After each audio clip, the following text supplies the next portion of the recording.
In today's show, episode 13 of the Real Recovery podcast, we dive into the heart of addiction and recovery with an inspiring conversation featuring Patty O. Join us as Patty shares her journey from battling food addiction and substance abuse to finding solace in recovery programs like Overeaters Anonymous and Alcoholics Anonymous. With heartfelt anecdotes and personal reflections, Patty's story is a testament to the resilience of the human spirit and the power of community support. Get ready for an episode filled with real talk, genuine moments, and a look at what it means to truly recover.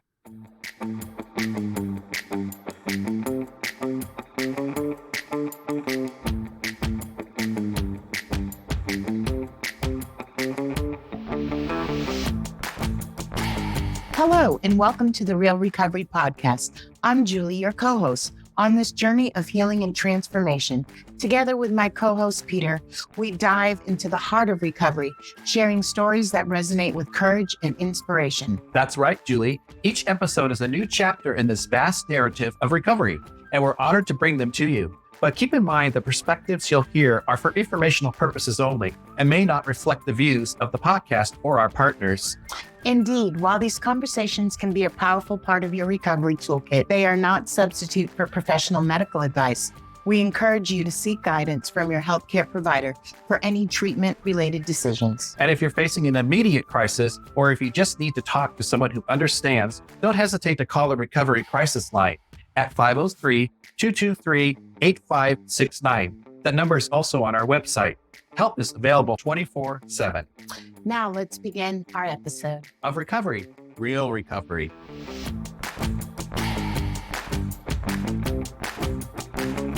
For those of you who don't know, I bring soap to almost every birthday, and my message is to stay clean. I love it. Yeah, I love that too. Yep. That's a great way to go about it. I love it. So I was like, so fine. You explained it to me. Oh, hello. It's pandemic. And then I just was like, this is pretty cool. So I stuck with it. Yeah, they're my favorites. Bed Bath & Beyond pump soaps are my favorites. Me too. Oh, yeah. Mm-hmm. Me too. Me too. So what kind of background do you have growing up? A lot of people, it starts in their growing up in their family. Their journeys kind of start there. But then we've had others that are like, oh, perfect childhood, everything was, and then it's not till later that something happens. Or so I'm curious how your journey started. My journey started, I would say, into the world of addiction when I was 10 years old, specifically. And my mother was very drunk. She had started drinking. She had not been a drinker when we were younger, but she'd become an alcoholic over the period of time since we'd moved from Maryland to California. And Mom had made dinner and was bringing dinner to the table. And she had gotten my father's plate and my sister's plate and my plate to the table. And she was coming with her plate and she fell and dropped it. And it went everywhere. And instead of my father being someone who's, oh, it's okay, girls, why don't we go? I'm going to help Mom clean up. And why don't you go play in your room for a few minutes? My dad stormed out the front door. My sister went off to her room in tears. And I was left there sitting at the table. And I found a friend that didn't leave me. And that was that plate of food. Oh. And that was the moment that I started down the addict lane. Definitely. There's no question about it. I always struggled with food. Always, still do. I started smoking pot. Actually, my very first time smoking anything was hash at a concert with some friends, after which I went home to my girlfriend's house and ate a half a gallon of vanilla ice cream for the sore throat and the munchies. So that also tells you about the food issues. Yeah. Pot with food. Yeah. Yeah, no kidding. Love that combination. All right. I struggled with food always. I want to say I didn't really struggle with weight. I would say I struggled with body image, but not so much with weight for whatever reason. I remember one time my best friend's mom calling my mom and saying, are you aware that Patty is coming down to our house and eating dinner before you guys have your late dinner? So yeah, food issues. When I found drugs and alcohol, I would say that once I found them, there was no going back. And I would say primarily my first foray was really into the world of pot. It didn't really, I lived a very protected, secluded life in many ways. Upper middle class white neighborhood, Lucas Valley, which was a very isolated area of Marin County, and really didn't see the world any further out than my own little world. Mm-hmm. I was telling somebody earlier today that it wasn't until I was in my 20s and working in downtown Washington, D.C., and the keyboard player in my band took me down to the ghetto. I didn't know a ghetto was real. I thought it was something you saw in the movies. I had no idea it was like a set. Like a set, a fantasy world. I had no idea it really existed. So that's how, and I still have some of that naivete. I've got to say, there are times somebody says something and I'm like, what? I went to California the summer that I turned 16. We had lived in California, moved back to Maryland.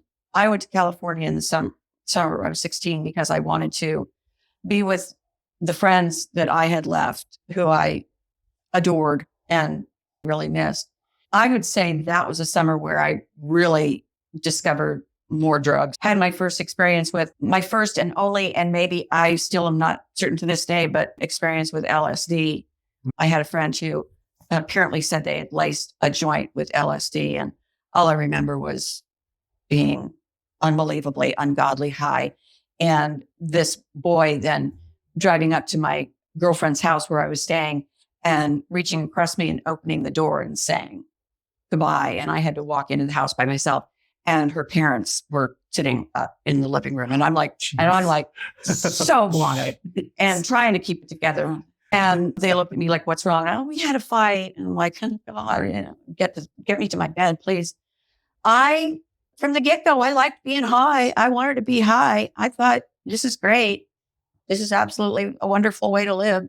This is an answer to all of my problems. Was the food like comforting and getting high took place of the food comfort, or did you still feel like the food was? I was doing both. I was doing both.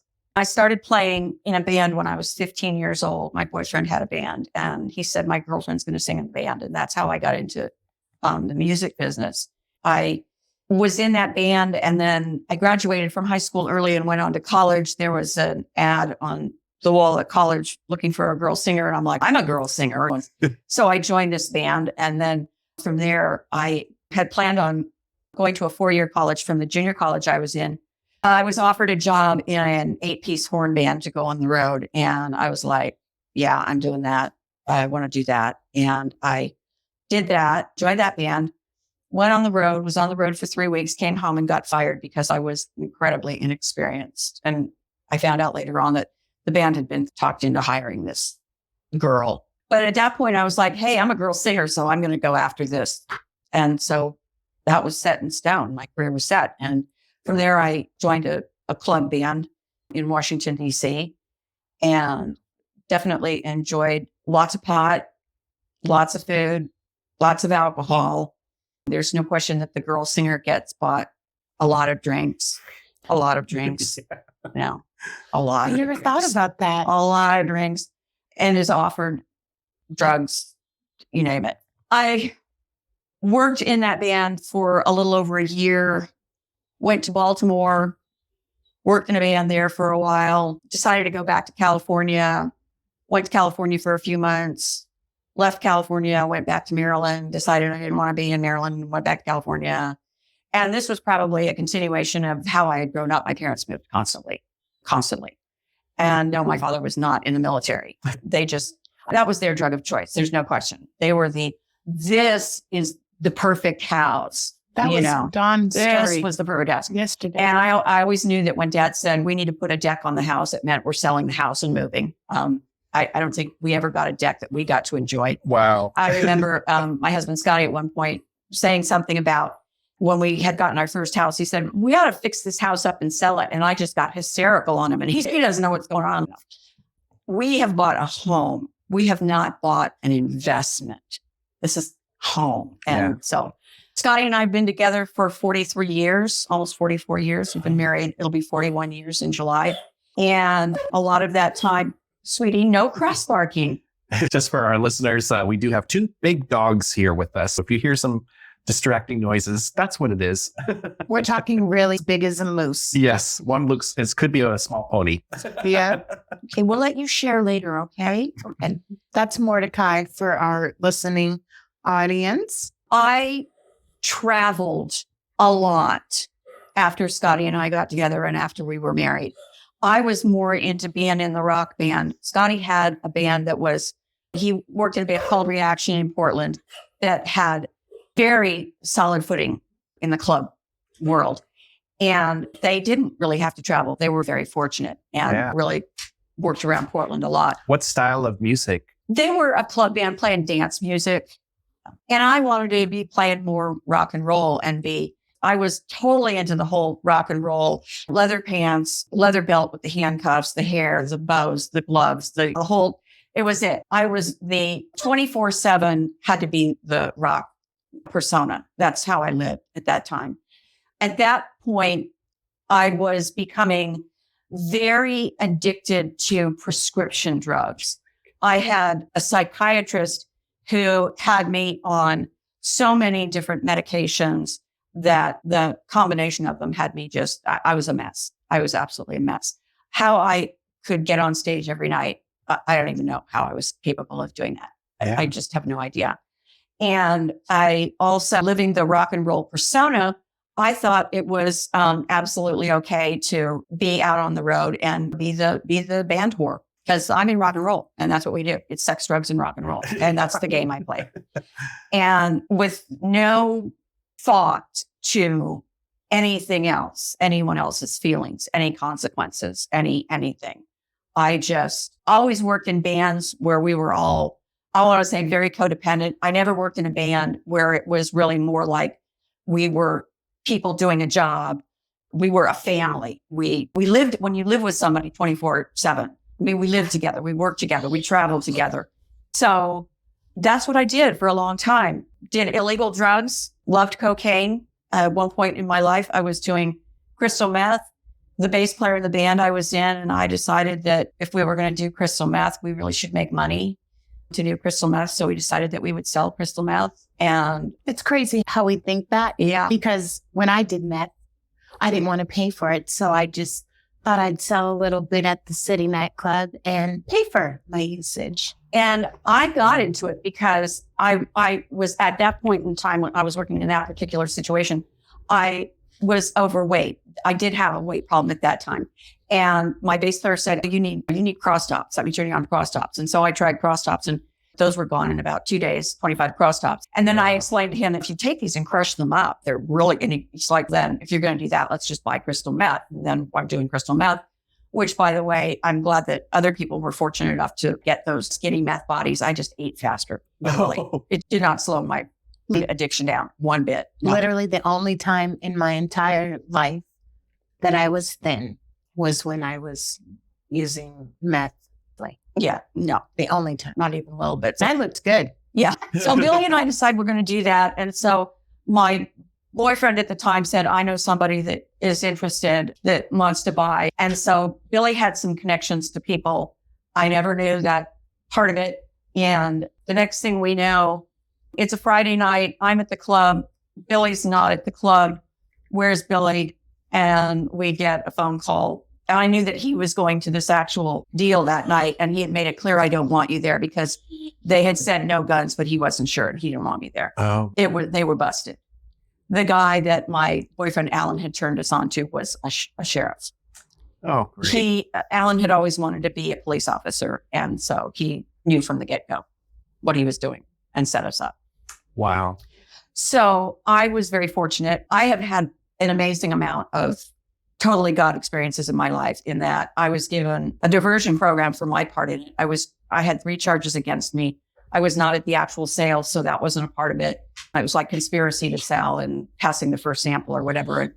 But I got a diversion program that I was supposed to be on for 2 years, and I was handling it my life so well that they let me go after a year.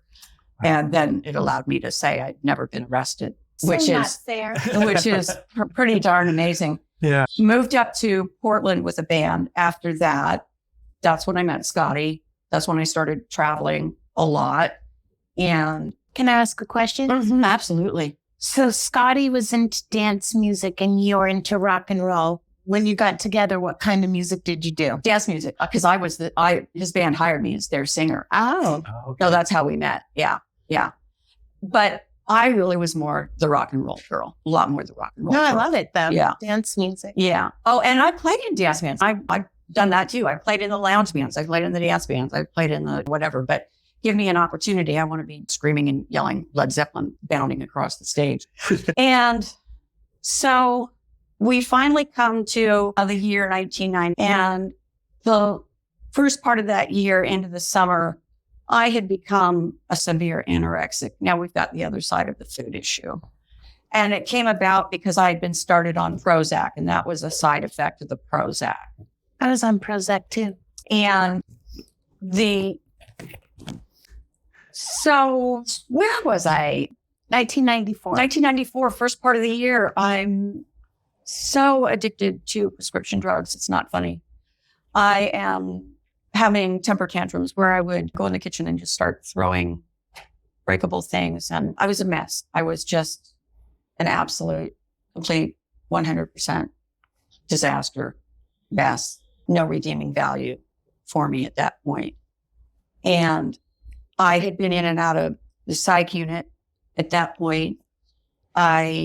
My last visit to the psych unit, I had ended up being taken there by the police because I had gone there. I'd had Scotty drive me there. I was going to admit myself. And then my doctor got on the phone to the emergency room and said, whatever he said, I knew they were going to put me in a lockup. And I ran. I literally ran. And Scotty called the doctor and said, what do I do? And he said, call the police. And so he called the police and they picked me up not far from Adventist Hospital and took me in. There for, I don't know how long I was in there. It was the most horrible stay that I'd ever done. My doctor refused to come see me. Apparently he had a daughter that was attempting suicide and he was dealing with family stuff. Oh, So I never even saw my own doctor at the worst moment. Right before this complete breakdown, we had a dog who had been shot and killed. And I've always believed that was Boner, our first boy dog. wow. Loved him. I always believed Boner gave his life for me because it was that started the spiral, that it was only months later after his death that I got clean and sober. And I left the hospital and Scotty was like, I can't do this anymore. I just can't do it. And he called my parents and said, I'm putting her on a bus and sending her to you, to Sisters. So I went to my parents' house and they had no idea and were not the kind of people to do investigating or whatever. They didn't know whether they were getting like a serial killer that they were going to wake up with me standing over them with a knife. They had no idea. And yet they didn't ask either. But one night I could hear my parents arguing and I knew they were arguing, but part of the argument was me being there, whatever. And so I was like, this is my fault. And so I put more drugs in my mouth. And then something clicked in my head and it said, they argue no matter what. You may be the focal point of this argument, but they would be arguing no matter what. Mm-hmm. And then the next thing I was saying to myself was, I cannot put something in my mouth every time the discomfort level goes up another notch. And that was the last time I ever put any drugs or alcohol in my mouth. It's amazing. Never touched it again. Never had any. That was another by the grace of God. I had absolutely zero physical consequences. No DTs. That's what I was going to ask. Did you go through? No detail? violent throwing up because I was taking Xanax and Restoril and Halcyon and God only knows what all these drugs were. Not a single physical thing happened to me. Never heard of 3 of those. And for those of you who don't know, Patty will be celebrating 30 years of sobriety this year. Yeah. And I want to say something else about her because despite my amount of sobriety, I'm not a Patty. And what I mean by that, and I don't want to cry, is Patty will take your phone call 24 hours a day. Okay. I work. I won't do that. You know me. I'm on a strict type A schedule. Patty will sit in a parking lot with someone for 3 hours because they're suicidal. People that get her as their sponsor are fucking blessed and usually a mess where, I sponsor one every 10 years or whatnot. But I've seen this. I think we came together when Colette started coming in at the Safeway meeting. And when I was personally on medical leave for a mental, physical, my eardrum had exploded breakdown, it was so comforting to hear Patty at night. And then when I went back to work, I just want you to know how kind this person is. And I'm not just making up this shit because I admit I'm not that person like that. I'm a little more selfish, but literally I get a card in the mail and I'm worried about going back to work. And Patty sends me this dog with these stickers and you can dress up the dog. And I named this dog Sandy. Sandy sits right by my desk to this day, every day. With all my AA stuff. So if I get upset in a work meeting or I get overwhelmed, right, I literally have Sandy right there. And it's crazy because we've done the pen pal thing back and forth despite being in meetings. And it's crazy timing when these cards show up. I cannot tell you how crazy the timing is. And I'll know instantly by the bright colors on the card and there's stickers. And then I think you sent me something that's like smile and it's a circle. And it sits in my desk right above just for today with Sandy on the right. And then Dawn gave me gratitude is when you have enough. And that sits like my whole desk. I can tune out anything in a meeting now. And I just start reading it left to, and I want people to know your kindness is not a weakness. It is a gift. Where I see through bullshit a lot, you know what I'm saying? And I will call you on it. I think there's a friend we know that's not in the program now that was drinking and driving every night. And I was like, look, you can't be doing this. And you're like, call me. You can come spend the night. And I'm like, yeah, just really kind. And I am in tears now because I have seen this. It's not something that someone can make up. It's not something she preaches about. She does it on the down low, which means she's not looking for recognition for it, which is one of the reasons we wanted to come here, or I wanted to come here more than anything. Literally, I just want you to know. Tell us about AA and how you got here. I know you go to a million meetings because those I'm of you. curious how you I stopped cold turkey, but you didn't. How long How before did you? I get to AA? That goes back to the Overeaters Anonymous. When I joined Overeaters Anonymous in 1979, it really was a new program. And so I joined OA, and then I immediately started traveling. And when you get into the middle of God knows where, Iowa, you're like, what's an OA? But AA was everywhere. And so what I had learned was the 12 steps. And what I had learned was willing to go to any lengths. And if that means I walk into an AA meeting and say, I'm a compulsive overeater, I did it. And I did it and pissed people off at times. But I held fast in my program says I am willing to go to any lengths. That's what I'm willing to do. It means I have to come in here and you don't like me for what I'm saying. I'm coming in here anyway because I value my recovery. When it came time it's interesting because when and I was going to meetings through this whole time thinking, because I'm a compulsive overeater, but I don't have a drug problem. I don't have a drug and alcohol problem. I just have a food problem. When I realized, and I didn't even realize it until after I had gotten home from my parents, and I had started with a new counselor who had been the counselor of a friend of mine that we had met each other in the eating disorders unit at Portland Adventist. She had the same psychiatrist. And I'd been seeing Nan for, I don't know, several months. And she just looked at me one day and when I walked into her office, it's just, you're not mentally ill. You're a junkie. Because my psychiatrist had told Scotty, you should divorce her. She's mentally ill and she will be the rest of her life. Wow. And you're going to spend your life watching her go in and out of mental institutions. So that was the first time that, what? Who knew? It was the first time I'd heard it. Yeah. And I spent that first portion of my sobriety not really recognizing and also mentally fragile that for me to be able to, and I've shared this before, to be able to get to the end of a day and say, I put on clean socks and underwear today and didn't put anything in my mouth. I was doing good. I was way too fragile to even get out of my house at first. But then I hooked up with a women's group in Grove. And from there, I was very involved. I've always loved going to retreats. They're so amazing. Anybody out there who's never been to a retreat, go to a retreat. You'll want to go to every one every year, all the time. And I just put myself back into it again, just knowing this is where I need to be. Yeah. These are my people. And I will say, because of the prescription drugs, I'm in this little space of my own. I feel like it sometimes. I'm not like the crystal meth addict. So yes, I did crystal meth, but I don't really belong there. I didn't end up homeless on the street and shit in crystal meth.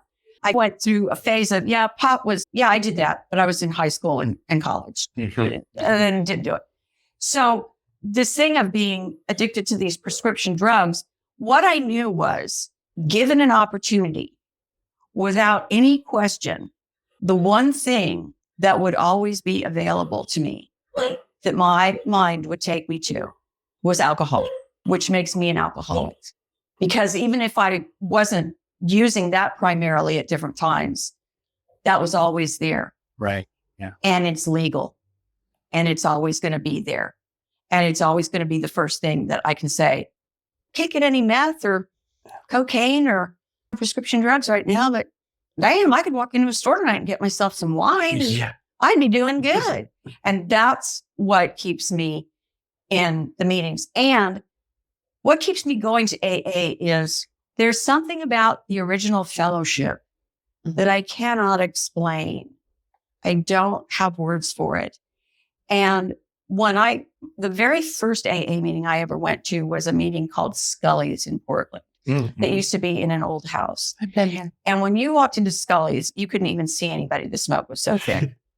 And they had attitude. And boy, I'll tell you what, I did get told off one time about, you people that come here and say you're addicted to Twinkies. I just looked at that guy right in the face and said, hey, I don't know about you, but my program says I'm willing to go to any lengths. And he just went, wow. And I went there and realized it wasn't the meeting for me. I loved Scully's. Yeah. I loved it. When you went to Scully's, you were going to, I realized that the people would be sharing parts of the big book and they weren't reading it. They were reciting it from memory. It was so deep down, solid, no fooling around. And so I've always been drawn back to that because it is the original. There's something about it that just all the talk today and whatever about the language from the big book is out of date and whatever. But it's history. And the concepts are still valid. It's still the truth. You can't deny the truth of it. I agree with you. And I just never felt as solid in a 12-step meeting as I have AA meeting. And I will say that I walked away from Overeaters Anonymous at one point because I got tired of people saying things like, and I don't want to take anybody's inventory, but I got tired of people saying things like, I ate 5 candy bars today, but I am spiritually fit. Really? Because okay. Because you don't hear that in AA. Yeah. You don't hear somebody say, hey, I had a couple of beers today, but damn, I am spiritually fit, And I love that. I love it. I love the people. I'm an addict.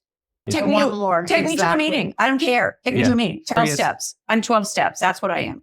I'm living the 12 steps. In my experience, it was harder for me to be in a meeting that was very conservative and very by the book because there were other people who had similar stories to mine, but they had different drug addictions and they were turned their back on by the old. So, going through different meetings like the Overeaters Anonymous and the ATA. Well, and you said how you were you said, I'm there for my sobriety. Yeah. So if you could expand on that a little bit, what do you think about, the idea that we can all be it's not just an AA meeting. We use those principles, but if you have an addiction, you're welcome. And it has changed so much. Well, and our meeting that is more open than most. Yes, but I've seen it in other meetings. I have. It is something that has changed over what goes on in the meetings today compared to when I first started. In 1979. 1987. We were talking about fundamentally different meetings. There is talk all the time about dual diagnosis. That was something that the term didn't exist back then. So you couldn't, when you were in a meeting, they were bound more by that tradition of this is why we're here, this one thing.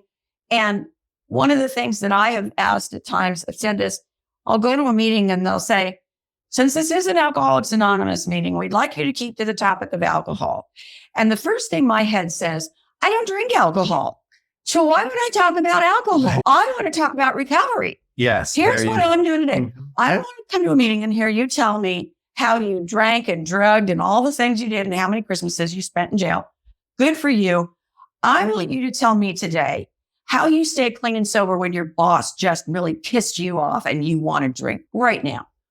Tell me. And I've been to meetings where I will hear people sharing something like that very thing. My boss just pissed me off today, but here's what I did. And I'm like, and it doesn't apply to me because I don't have a job, but the recovery part of it applies to me. Yes. Totally applies to me. And that's what I'm looking for. That's what I want more than anything. It's the recovery. It doesn't matter. The 12 steps are the 12 steps. They just are. Tell you something? So when we were coming up with this, half the reason we chose Real Recovery and didn't pick a program like AA, when Peter and I were going over it, I was like, remove AA, because literally it is the 12 steps, right? Mm-hmm. I'm not a drinker. And when I first came into recovery, same thing. They talked about alcohol, and I could be a drinker because just like you, I thought of alcohol as different. The meth, I didn't want to shoot up anymore. Weed would come up in my UA for parole, but alcohol, right? I could have gone crazy on it because you could get it out of your system. Yeah. You could still pee clean and it was legal. Okay. So I agree with you wholeheartedly. And not until recently, literally the last 2 years, did I ever talk about meth or alcohol. I stay on the recovery too. And an extended family, I think because a lot of those people do work during the day and that's the only meeting they can get to. I agree with you. It saved my butt just listening to people like you when I do get upset about work and the mental and it's people like Joe, right? Who calm my brain down. And there's a consistent group at night and we get into some really deep topics and they're always more about recovery than using. And this platform is for Overeaters Anonymous, Meth Anonymous, Marijuana Anonymous, and Alcoholics Anonymous brings us to our meeting. And that was only because I didn't like the NA meeting. Those 12 steps when they were set up, that was what was out there, alcohol. They didn't have all these other drugs. And we've also learned over the years that if you're addicted to alcohol, you're addicted to sex and drugs and money and gambling and whatever, which is why I'm sometimes confused about let's keep it to the topic of alcohol. Every time John mentions food, I'm like, yes, go for it. Because we still have we have addictive minds. I can be addicted to anything. I can be addicted to anything. Nail polish, having the best colors. Exactly. Like, for real. Tennis shoes. It doesn't matter. Having each style. Like literally over my recovery, it has been different things. Literally in the beginning, I chose, instead of buying a bag of dope, when I got my bonus, I would buy a pair of Nikes. And the fact is that if you are in recovery to a specific thing, there is a very good chance you're using something else and sliding it under the radar because food is legit. That's where food is legit. Shopping is legit. Whatever. I've been at meetings where there's some woman who's sitting in a meeting and she's crocheting and she never looks up and I'm like, addict, you can't even look at the room. And so you can be addicted to anything. And chances are there are a lot of people out there right now living in recovery who are still doing addictive behavior. Cross addiction. That is one of the things that I feel very strongly about with sobriety and recovery is that I really want, to the best of my ability, not to be doing addictive behavior. That also includes my anger issues, my it's your fault issues, it's whatever. These are all things that I can say, Oh, those are all the things I used to love to do when I had no boundaries whatsoever. Everything was Patty, and everything was my drugs and my alcohol and my rock and roll and my what I wanted in my life. And so I have to stop and think about that. I do every day. I have to go, okay, I'm going to have a snack. Am I going to eat the whole box, or am I actually going to have a snack? Because one is addictive behavior and one is not okay. It's the same thing to me. It's all the same thing. It's how I'm responding to life. And if I can't seem to handle life and I have to go to something to make me feel better, I'm living in the addiction, not the recovery. Yeah. And I also think sobriety and recovery has also a lot more that we understand today with mental health than we ever knew in the past. Oh, yeah, definitely. I absolutely agree with you, because I'm going to tell you, if you would have ever told me, and literally in the last year, me and my sponsor were talking about it this morning. 1 year ago from today, I'm diagnosed with PSTD, child trauma, trigeminal neuralgia, recently a thyroid condition, and anxiety disorder, all in the last 15 months. Are you kidding me? And I think, too, like you said, when I get stressed, I don't make good food choices. Like during the week, I'll have my salads planned out, my good meals. And then on Friday, when we get together, I'll go a little butt crazy. And I was telling Peter today, I don't want any sugar. We had cheesecake brownies yesterday. Lord have mercy. And I was just like, yeah. And trying to cut out sugar has been a very big challenge for me. I notice it. I'm getting better. There's hardly any processed sugar in my house. But it is. You can be addicted to anything. You can be addicted to feeling good. You can get addicted to AA. I would say when I was a teenager and into my early 20s, I was addicted to daydreaming. I was like, relate to that because all the time. When I started college, and I remember the first time one of the professors said, "You don't have to be here. This isn't like high school. We're not going to take attendance." And I'm like, "Hey, damn good. This is great. I love this." And then at the end of my first semester, I had a 1.3 average because I was out there daydreaming. Yeah. I wasn't going to class. So you're saying dreaming about the lottery is not a as I plan out me and my sponsor's new house. Yeah. And pay. Yeah. But addiction is addiction. It just is. And the minute we really, you don't hear this story so much today, but you used to hear the story of the alcoholic and the drug addict who end up in a jail cell together. And the alcoholic saying, "Oh my God, I can't believe you got me in here with a drug addict." And the drug addict is saying, "I can't believe you got me in here with an alcoholic."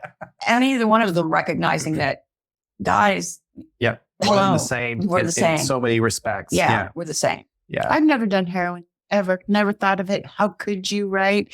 Seen some people withdraw from it. And I know all I'd have to do is do it. And I'm a heroin addict. I had some heroin one time, a little bit, when I'd asked somebody to get me some cocaine, and they got me some cocaine cut with heroin. And I knew as soon as I had taken it, this is not. And I'm standing on stage. Oh, I'm standing on stage, and my band is screaming at me, "Change the lights," because I'm supposed to be changing the lights with my feet. And I'm like, "Hey, I wonder what sound I'm singing." Yeah. That's the only time. And so I think I've had a lot of God experiences with drugs where I had a bad experience and then was like, "I don't want to do that again." Yeah. I just don't want to do that again. So that was my one little foray into heroin. And I was like, yeah, no, not interested. I didn't have fun. And didn't like it. I did acid once and did not like it. Never did acid. And I am so grateful, because the one time that I was going to do it, I was going to do it with a boy from high school who I thought was going to be there to guide me. And when he finally picked me up that night, or whatever it was, we were going to a party, he had already taken the acid and he was gone. And I realized, thank God I didn't put that in my mouth. Again, I would have right? been scared out of my mind.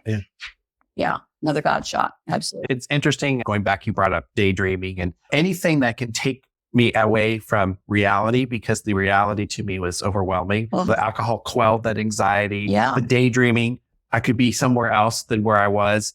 And food can do the same thing. Yeah, it's interesting how that's an underlying current that drives addiction. I'm hearing that more and more as I talk to more people. And of course, you hear it in the rooms as well. Yeah, Roger says it very well.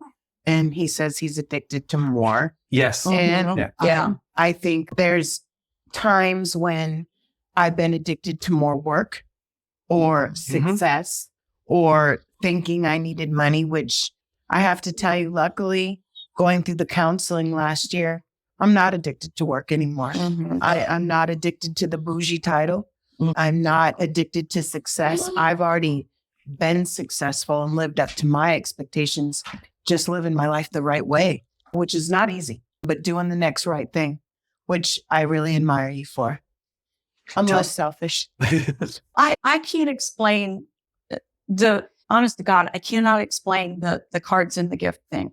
I really can't, because I will be in a store and I'll see something and I'll buy it. And I'm like, I don't really know why. And it will sit in my closet for a year, 5 years, even maybe 10. And all of a sudden one day, there's It's somebody like the ticker toys that I got. There you go. There's somebody new in a meeting or whatever. And it just, I got this 10 years ago for this person. Didn't know 10 years ago, but and when I have sent things and people are like, you have no idea how much I needed it right then in that moment. And that's not me. That's God. And I'm going to tell you God. literally the cards that you've sent me, right? It's amazing because you'll say, oh, Julie, I needed that card today. And it's not one of them. I didn't know what was going on. You know what I'm saying? I just saw a card, same thing. And I thought, oh, this is a patio card. Or because I'm obsessed with my dog, I'm addicted to him. When I see cards with Duke's face on it, oh, I'm going to buy 3 of those. And Fred H., he's in rehab right now because he lost his foot. And I'm getting ready tonight to send him a card with my dog's face on it that says, I hope you heal. I'm just saying, and I'll wait until just the right moment to send that card. And I think it does make all the difference. It's just like the one place where I've really gotten better. And I will tell you, and I didn't have it in the first 25 years of my recovery. But when I started going online, just so you know, Mordecai is really trying to get in on this. We've lost a mic. We've lost a mic. He wants to get in on it. But when I'm online and I'm Zoom hosting, what I don't do in a meeting is, oh, hi, welcome, let me hug you. I don't. For some, but not on the regular. But when I'm on Zoom, I'm like, hi, welcome. If it's a person that's never been there before, because I'm working the door. No, I know. You know what I mean? But we're not here. And I'll be like, hi, how are you tonight? Glad you're here. And I can't tell you how many new men, right? New gay men, especially, that I get literally I just got this dog that's 6 feet tall, just got in the recliner with Patty. I wish we could show you a picture. But just saying hi to that newcomer online is how I get a lot of them. And then when I see them in person, they're like, oh my God, it's so good to see you. But you never know what just a hi is going to do. That's how I met Tony Z. I literally met him online. And when I saw him in person, I was like, man, it's so good to see you. And he just started crying because I gave him a fist bump. Yeah, it's amazing. Me daily sharing our experience at the Amityville Horror Hotel was an opportunity it wasn't about, oh God, I'm going through this drama and woe is me. But it was an opportunity to live my recovery with everybody, to say, I'm going through this, but I don't have to use or drink. Yeah. That's because you're part of that exclusive club, no matter what club. It's okay. Okay, my kitchen ceiling just fell down around me. Yeah. Okay. And just so the listeners understand, there was a tree, right, that came down. First, there was a tree that came down on one end of the house. Then 2 days later, a pipe broke in the ceiling above the kitchen. Oh my God. And then they found mold. And that took out the whole kitchen. Our kitchen there's no floor, no walls, no ceiling. Gosh. And then I didn't realize it was that serious. And let's see, part of the garage ceiling is missing, part of the garage wall is missing. They had to replace the electrical panel because the water got into that wall. And then during that time, Mordecai was sick. Large portions of the ceiling downstairs, Scotty's closet, which is downstairs because our master bedroom is actually the basement. We turned the family room into a master bedroom and his office is down there. Yeah, it's huge. The stairway and the hallway, all the carpeting has to be replaced. It's major. It's absolutely major. But you didn't have to drink. I was going to say, and through all that. Yeah, didn't have to do it. What's crazy is that I think people don't realize, and for me, it's absolutely true. When I'm going through the worst stuff, I literally double down on meetings, and it becomes one of the best times because of that, because I know I'm not alone, and I know that I have the program, and that no matter what is going on, my sobriety has to come first. Yeah, I'm absolutely. going to pause, not literally, but if you can get that mic just a little bit closer, I think it's around his paw. Oh, I got it. Oh, you got it. Okay. Here we go. Girl, you got in mic trouble. Do you know how happy I am? It's usually me. Peter was like, and if you didn't have to touch it. I'm not So like that now bad. I'm like this. Look, this baby. Someone has to be the director, the producer. Oh, I think there's a chapter about that, Peter. Just saying. the actor, I'm just saying. the It's chef. the only way I get a little bit of control. Yeah. Peter actually controls all. Are we being recorded? Yeah. Okay, then I won't say this.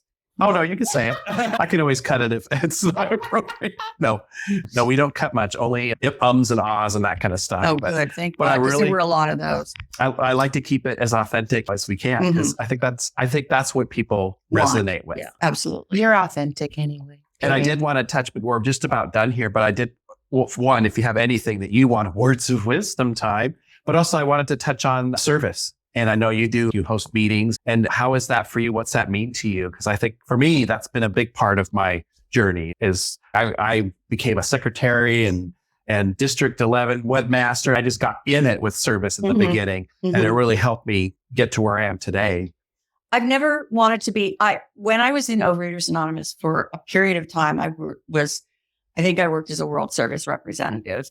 And I don't like those kinds of positions because to me, it's politics. It just is. Yeah, I don't like you the can't get away politics. from it. It just is. And I'm just not very comfortable in that area.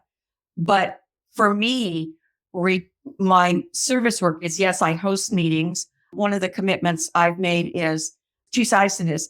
One is that if I don't get called on, I rarely speak in a meeting because too often the same people speak over and over again. And I want to give the opportunity to the person who it takes them a little longer to get their voice. Yeah. And if I am not called on, unless there's something that really strikes me, I usually don't share.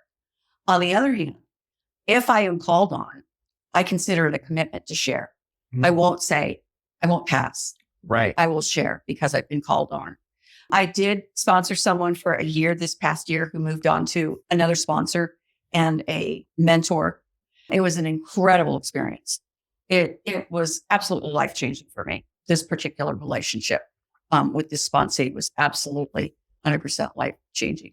If I tell somebody, because I know they're struggling, if I say to them, if you need to call me in the middle of the night, call me in the middle of the night, I will make sure the phone is by my bed. I will make certain. Yeah. I will not let that person. And that comes from the fact that I made a phone call one time years ago and it was light. Wasn't that late, considering that I used to be up till 2, 3, 4 in the morning. It wasn't that late. But the person's response was, do you have any idea what time it is? Yikes. And I was like, okay. And I never want those words to come out of my mouth to someone who is reaching out. There's a reason they're reaching out. Yeah. It's a lifeline Yeah. in a lot of cases. It is definitely a lifeline. That's when I So literally. if I have made a commitment to someone that if you need to call me in the middle of the night, when we were at the house, I used to give people my home phone because the home phone would always wake me, no problems, because it's seriously loud. Yeah. But yeah, I feel really committed to that. That if somebody needs, it doesn't matter. It doesn't matter. That's where I get into St. Patty. And I'm not joking because I think it is the kindest thing. And literally, if I had to call someone in the middle of the night, I would call you. I'm just being honest. When I had oral surgery, I was in a lot of pain and I was waiting to go in. And I went to Facebook to extended family and I wrote, is anybody awake? And someone called me. Oh, And literally made me go get a glass of water, a big glass of water. And we're talking and he's drink the water. And by the time I was done the water, I had to go to the bathroom.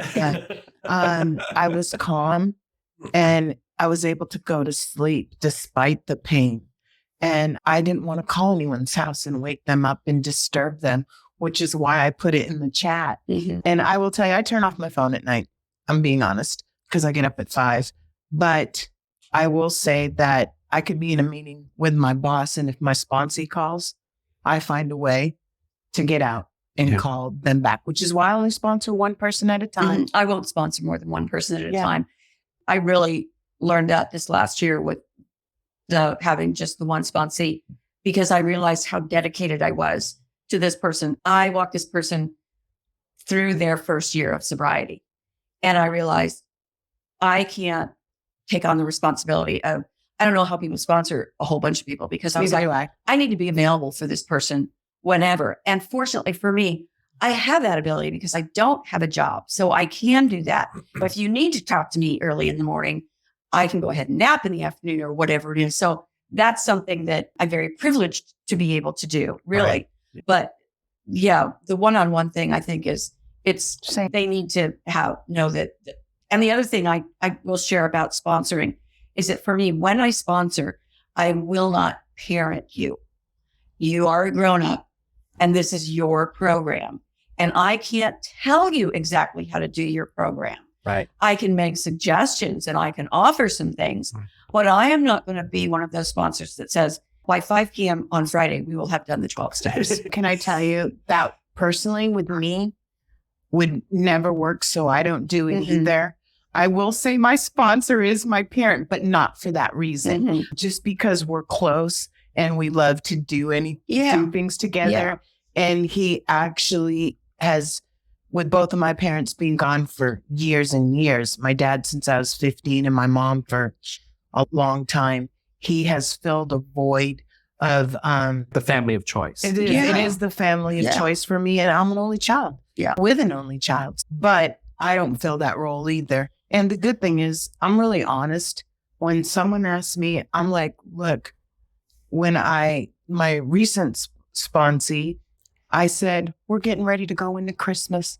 I can't even begin to tell you how busy I'm going to be. I'll have a break in January. I'll take your call. I can usually text, but I was completely honest that this is my life as well. And I think if you set the right expectations, and again, I can only make suggestions. My thing now is I like to do the steps with you so that we're on our 4th step together. Yeah. And when we were doing that, we were doing it together. Yeah. Yeah. And I don't have a problem telling you my shit either. Yeah. Okay. So Yeah, you feel comfortable. I feel very strongly about that. Yeah. If we're going to do a 4th step, we're going to do it together. You need to hear, I want to share my 4th step with you because you need to know that you're not the worst human being in the world ever. Absolutely. That's my job.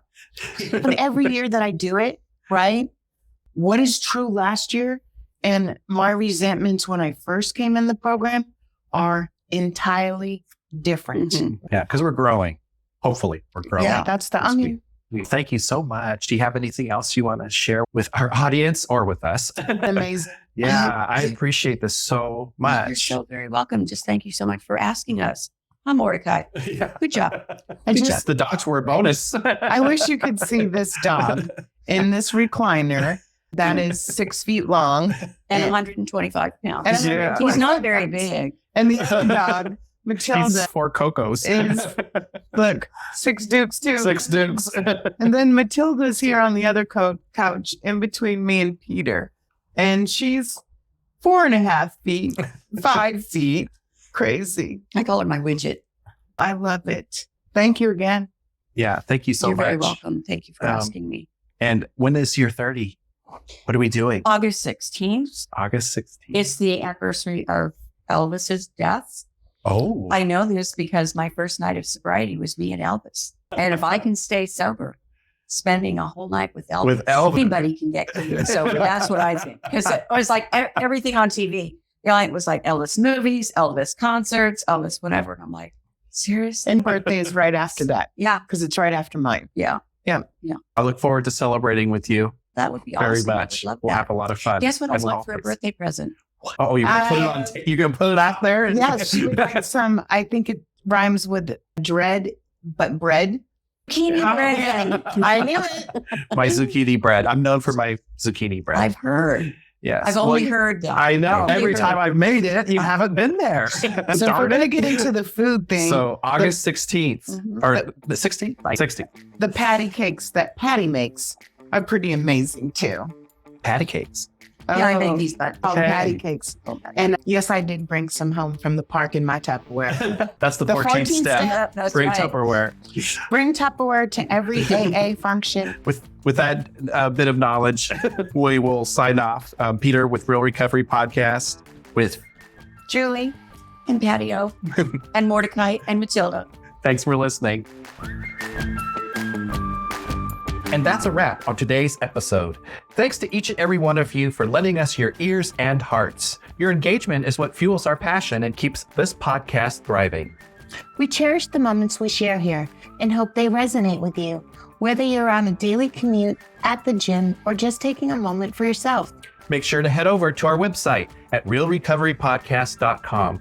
While you're there, subscribe to our newsletter for the latest insights and uplifting stories from our community delivered straight to your inbox. Click that subscribe button on your favorite podcast player too, so you can keep up with every new episode. It's your support that keeps our conversation alive and meaningful. And if our stories have touched you, consider using the donate button on our site. Your contributions, no matter the size, are deeply appreciated. They help us continue our mission of sharing hope and healing. Join us beyond the podcast and follow our journey on social media. Find us on Instagram, Facebook, and on X, formerly known as Twitter. All the links are on our site, so you can stay connected and be a part of the Real Recovery community every day. Your likes, shares, and comments not only spread the message of recovery, but also remind us that we're all in this together. So, until we meet again, remember that recovery is a journey, not a destination, and we'll be here to accompany you every step of the way to recovery, real recovery. Thanks for listening.